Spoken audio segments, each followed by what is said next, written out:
So, as you can tell, my passion area is science, and I'm often wondering why more teachers don't teach more science.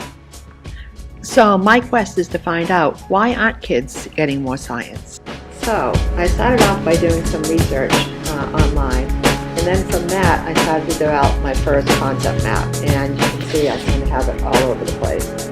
I basically split it into what problems did I find, and then what could be some of the solutions. So you'll see on the finished concept map, it's kind of a combination of all of this.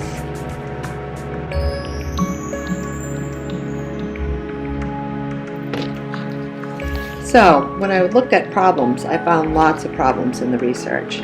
Problems were that instructional time has decreased markedly due to mostly the emphasis on language arts and math. Those are the subjects that are tested.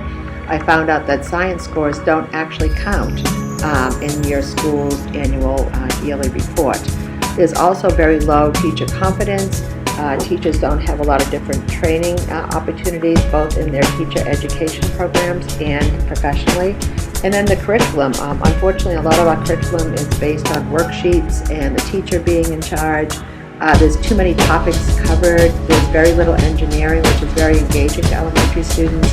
There's lack of STEM initiatives for elementary. There's lack of inquiry-based models, and teaching is based on outdated models. So let's look at some possible solutions. The first area to look at is teacher education programs. Do they have a lot of pedagogy courses in teaching science, and are teachers involved as learners in doing scientific investigations? Another area to look at is leadership. It might be the principal, it might be teacher leaders, or it could be the science specialists who set the tone that science is important. Perhaps another area of study would be looking at study groups within schools. What do teachers do to get together and talk about science? Finally, professional development. It must include teachers being the learners.